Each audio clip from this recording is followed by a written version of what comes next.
Bon allez, assez causé aujourd'hui, on parle de nouvelles plus légères. Et oui, je vous jure que c'est vrai. Vous allez voir tout de suite, c'est incroyable, tout simplement. Je ne savais pas que c'était possible. Mais on a effectivement retrouvé le renne du Père Noël. En Italie, un cerf se promène avec une guirlande lumineuse coincée sur le bois depuis Noël. Mais regardez ça, mais c'est trop fou quand même. Manquerait plus que vraiment, genre, on aurait dû mettre une petite batterie ou quoi, je sais pas. Oh putain, je trouve cette photo mais juste incroyable. Elle est trop dingue quoi. Tu dois voir ça, tu dois être mais complètement bouche bée. L'expression se faire enguirlander semble être toute trouvée pour ce mammifère à quatre pattes qui a été aperçu il y a une semaine à proximité de Cortina en Vénétie.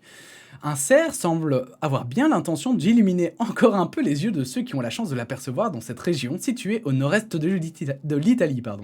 Capturé dans un cliché le 21 mars dernier, l'animal a généré de nombreuses réactions sur les réseaux sociaux. C'est Mario Barito, un photographe animalier, qui a capturé la posture singulière de ce cerf, dont l'âge est estimé entre 5 et 6 ans, en bordure de forêt, comme le relate le quotidien italien La Repubblica. Amusé par la situation, il a publié la photo sur Instagram, si bien que de nombreux internautes se sont mis à imaginer l'histoire du cerf de Noël, un animal qui n'est à l'accoutumée par présent dans la mythologie, qui n'est pas présent dans la mythologie qui entoure les fêtes de fin d'année. Je sais pas trop ce qu'ils ont voulu dire par cette dernière phrase, mais ils se sont pas relus.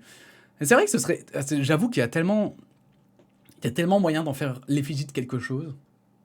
C'est trop bien. Ce serait trop bien qu'il y ait une histoire, un vrai truc quoi, un vrai truc romancé autour de ce cerf. Putain, la créativité humaine, j'aime ça.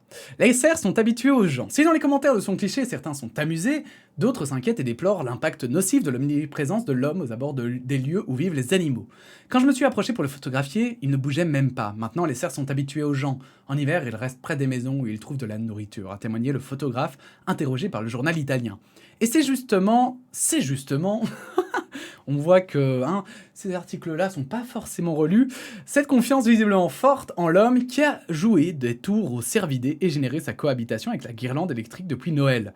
Selon les hypothèses les plus probables, l'animal a dû s'approcher un peu trop près d'un arbre décoré pour la période hivernale avant de s'y coincer pour finir par s'y extraire, emmenant avec lui son souvenir insolite. Même si sa nouvelle parure donne au cerf une allure peu commode, mais néanmoins amusante, cela ne présente aucun danger pour lui, précisent les spécialistes.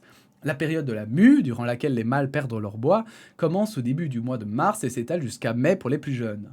En Belgique, des passionnés s'adonnent d'ailleurs à une véritable chasse au trésor dans les forêts ardennaises, à la poursuite de ces trophées laissés derrière eux par les cervidés. En perdant ses bois, ce mammifère italien abandonnera du même coup sa guirlande. En attendant, il aura prolongé la magie de Noël de quelques mois. Voilà, c'est le genre de petites nouvelles qui font plaisir, qui sont amusantes, qui sont drôles, et puis en plus là ça fait même pas du mal à l'animal, c'est vrai qu'on peut se plaindre de la pollution, mais voilà quoi, c'est le genre de hasard qui fait que quand même, la vie est belle quoi, putain de merde. Si cette vidéo vous a plu, n'hésitez pas à la liker, n'hésitez pas à la partager et à vous abonner, puis on se dit à bientôt pour de nouvelles actualités. Voilà, merci à tous et la bise.